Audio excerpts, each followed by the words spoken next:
ഇത് ചോറിൻ്റെ കൂടെ കഴിക്കാനുള്ള കറിയൊന്നുമല്ല കേട്ടോ.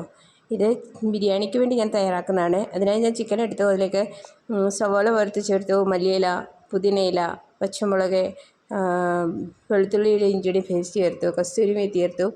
അതോടൊപ്പം മുളക് പൊടി, മഞ്ഞൾപ്പൊടി, പിന്നെ എരിവില്ലാത്ത മുളക് പൊടി, ചിക്കൻ ബിരിയാണി മസാല ചേർത്തു. അതോടൊപ്പം ഉപ്പ് ചേർത്തു. പിന്നെ അല്പം തൈര് കൂടി ചേർത്ത് ഇത് നല്ലവണ്ണം ഇളക്കിയതിന് ശേഷം നമുക്ക് 1 മണിക്കൂർ റെസ്റ്റ് ചെയ്യാൻ വെക്കണം. 1 മണിക്കൂർ കൊണ്ട് ഈ ചിക്കനിലേക്ക് മസാലയൊക്കെ ഒന്ന് പിടിച്ച് കിട്ടും.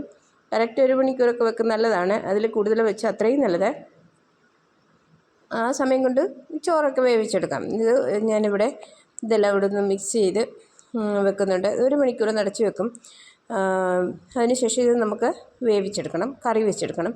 അതിനായിട്ട് ഞാൻ എണ്ണ അടുപ്പിൽ വെച്ചിട്ടുണ്ട് പാനിലേക്ക്. അതിലേക്ക് ഈ കറുവാപ്പട്ട, ഗ്രാമ്പു, കുരുമുളക്, ഏലക്ക അങ്ങനെയുള്ള സാധനങ്ങളൊക്കെ ചേർത്ത് കൊടുത്തു. അതിനോടൊപ്പം തന്നെ അത് കഴിഞ്ഞ് ഈ നമ്മൾ നേരത്തെ മസാല തേച്ച് വെച്ച ചിക്കനോട് ചേർത്ത് നമുക്കിതൊന്ന് വേവിച്ചെടുക്കണം. നല്ല ടേസ്റ്റാണ് ഇങ്ങനെ ബിരിയാണി വെച്ചാൽ. ബിരിയാണിയുടെ റെസിപ്പി ഞാൻ പിന്നീട് ചെയ്യുന്നതായിരിക്കും. ഇതിവിടെ കറി വെക്കുന്നത് മാത്രമേ ഞാൻ കാണിച്ചിട്ടുള്ളൂ. ഇങ്ങനെ നിങ്ങൾ കറി വെച്ചതിന് ശേഷം ബിരിയാണി ഉണ്ടാക്കി നോക്കുക. നല്ല ടേസ്റ്റാണ്, വളരെ ടേസ്റ്റാണ്. വളരെ എളുപ്പത്തിൽ തന്നെ ഇത് ചെയ്യാൻ പറ്റും. പിന്നെ ഈ റെസ്റ്റ് ചെയ്യാൻ വെക്കുന്ന സമയം മാത്രമേ നമുക്ക് പോകത്തുള്ളൂ. ആ 1 മണിക്കൂർ കൊണ്ട് നമുക്ക് വേറെ എന്തൊക്കെ പണി ചെയ്യാം. ഇത് നല്ലതാണ്, തീർച്ചയായിട്ടും നിങ്ങൾക്ക് ഇഷ്ടപ്പെടും. നിങ്ങൾ ആദ്യമായിട്ടാണ് എൻ്റെ ചാനൽ കാണുന്നതെങ്കിൽ സബ്സ്ക്രൈബ് ചെയ്യുക, സപ്പോർട്ട് ചെയ്യുക. അതോടൊപ്പം തന്നെ നിങ്ങളുടെ അഭിപ്രായം കൂടി അറിയിക്കുക. ഞാനിവിടെ കുറച്ച് വെള്ളം ചൂടാക്കിയതിന് ശേഷമാണ് ചേർത്തത്. ചൂടുവെള്ളം, തിളച്ച വെള്ളം എന്ന് പറഞ്ഞാൽ അല്പം മാത്രമേ ചേർത്തിട്ടുള്ളൂ. നമുക്ക് ബിരിയാണിക്ക് അധികം വെള്ളം വേണ്ടല്ലോ.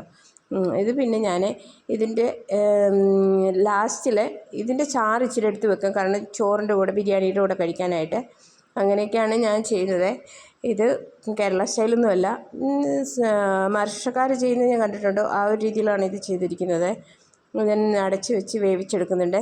വേവിച്ചെടുത്തതിന് ശേഷം നല്ലവണ്ണം വെന്ത് കഴിയുമ്പം നമുക്കത് ബിരിയാണിയിൽ ദം ചെയ്തെടുക്കണം ചോറിനകത്ത്. ഇത്രയൊക്കെ ഉള്ളൂ. നിങ്ങൾക്ക് ഇഷ്ടപ്പെട്ടെങ്കിൽ നിങ്ങളുടെ അഭിപ്രായം അറിയിക്കുക. അപ്പം അടുത്ത വീഡിയോ കാണാം. ഇതുപോലെ ചെറിയ ചെറിയ വീഡിയോ ഒക്കെ ആയിട്ടും എൻ്റെ ഇവിടുത്തെ വിശേഷങ്ങളൊക്കെ ആയിട്ട് ഞാൻ പിന്നെയും വരുന്നതായിരിക്കും. ഈ ഒരു മെത്തേഡ് എനിക്ക് തോന്നുന്നു കറി വെക്കാനും നോക്കുമെന്ന് തോന്നുന്നു. ഒരു ദിവസം ഏതായാലും ഇങ്ങനെയൊന്ന് കറി വെച്ച് നോക്കണം. ചിക്കൻ ബിരിയാണി മസാല ഒഴിവാക്കിക്കൊണ്ട് കറിയുടെ കാര്യങ്ങളൊക്കെ ആഡ് ചെയ്തുകൊണ്ട് എന്താണെങ്കിലും ഒന്ന് ചെയ്ത് നോക്കണം. തീർച്ചയായിട്ടും ഞാൻ ചെയ്തിട്ട് നിങ്ങളെ അഭിപ്രായം അറിയിക്കാം. അപ്പോൾ ഓക്കെ.